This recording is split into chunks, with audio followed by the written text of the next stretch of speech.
Уважаеми господин председател, уважаеми господин министър-председател, госпожи и господа министри, уважаеми колеги народни представители!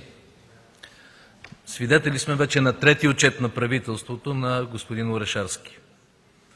Преди не толкова много време тук, в тази зала, чухме едни вопли за парламентаризъм, за правата на опозицията, но искам да припомня каква беше реалността в Българския парламент и в българската държава само преди 8-9 месеца. Министър-председателят идваше тук, в тази зала, изобщо да се появи веднъж на 2-3 месеца. Явяваше се като Господ, раздаваше оценки, правеше си пиара и си тръгваше. Парламентът беше унизен. Затова искам на първо място да приветствам това, че за първи път от години имаме изпълнителна власт, която се отчита и пред българското общество, и пред българския парламент, който е избрал правителството. За да кажем докъде е стигнало правителството в изпълнението на своята програма, действително няма как да не си припомним откъде тръгна. Ситуация, която беше изключително сложна, нестабилна и рискова за държавата и за хората.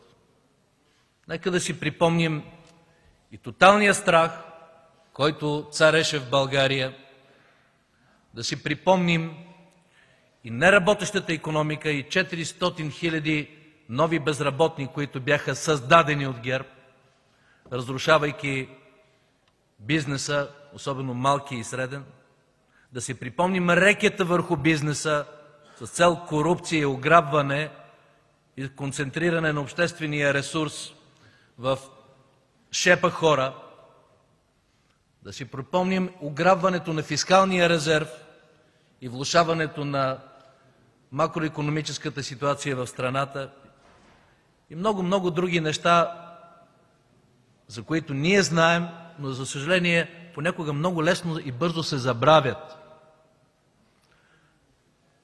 Коалиция за България получи доверие от много хора, именно защото каза: всичко това, което се правеше по време на управлението на ГЕРБ, всички тези безобразия трябва да бъдат прекратени и трябва да се тръгне в друга посока. В този смисъл политиката на правителството на господин Орешарски за тези месеци показа, че изпълнява точно тази кауза и тази мисия на освобождаване на обществото и държавата от оковите на страха, на възстановяване на образа на държавата като предсказуем фактор за бизнеса, на проявяване на ясна социална ангажираност и грижа за хората. И когато чувам преди малко от уважавани от мен хора от опозицията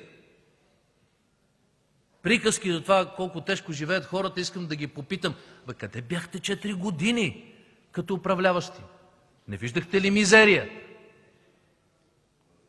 Не си ли спомняте, че стотици хиляди българи излезнаха на улиците не за друго, а защото не можеха да си платят сметките за ток? И това послужи като спусков механизъм за проява на целия гняв, натрупан в българското общество. И тези неща, които днес казвате, че трябва да се правят, защо не ги правихте? Беше ни представен един реалистичен, самокритичен отчет на правителството, който не рисува всичко в розово, на което бяхме свидетели в предишните години, а посочва реално свършена работа. Да, в първите месеци от работата на правителството имаше ненормална и обществена и политическа среда. Оркестъра на правителството, воден от министър-председателя господин Орешарски, съставен от отлични професионалисти в своите сфери, далеч не винаги се чуваше от българското общество заради всеобщата какафония и това, че който вика по-силно, като че ли се оказва по-прав в медийното отразяване. Затова аз призовах и преди няколко дни, обръщайки се и към българските граждани, да съдят правителството по делата. И това, което може да се каже, че правителството прави обратното на това, което правеше Бойко Борисов и правителството на ГЕРБ. Категорично, с последователност, с хладнокръвие и с решимост. Имаме от първия ден ясна социална ангажираност на кабинета на господин Орешарски. Това правителство направи повече социални неща за 6 месеца, отколкото Борисов за 4 години. И това е факт. Със социалните мерки на правителството към хората, които са бедни с енергийните помощи, към майките с деца, към хората с увреждания, към българските пенсионери, с бюджета за 2014 година над 3 милиона българи получават конкретно увеличаване в политики, които засягат тяхното битие. А то беше абсолютно безразлично за Борисов и неговата компания в продължение на 4 години. Имаме абсолютно ясна политика в подкрепа най-сетне на българския бизнес. Започвайки от това, че от години за първи път държавата започва годината на чисто, без задължение по ДДС. И бизнесът отговори чрез връщане и плащане на данъци, и това е ясен факт, който личи в изпълнението на бюджета. Близо 100 лицензионни разрешителни режима са облекчени или премахнати. И това също е ясна политика. Бих могъл да изреждам още много други такива в подкрепа на бизнеса, особено малки и среден, и тази политика трябва да продължи. Най-сетне имаме държава, която се основава на институции и правила. Спомнете си, държавата се управляваше като собственост, лична собственост на един човек, като бащиния. Резерв на НЗОК, 1 600 милиона лева събрани за здравна реформа, които по закон могат да се харчат само за здравеопазване. Бяха откраднати.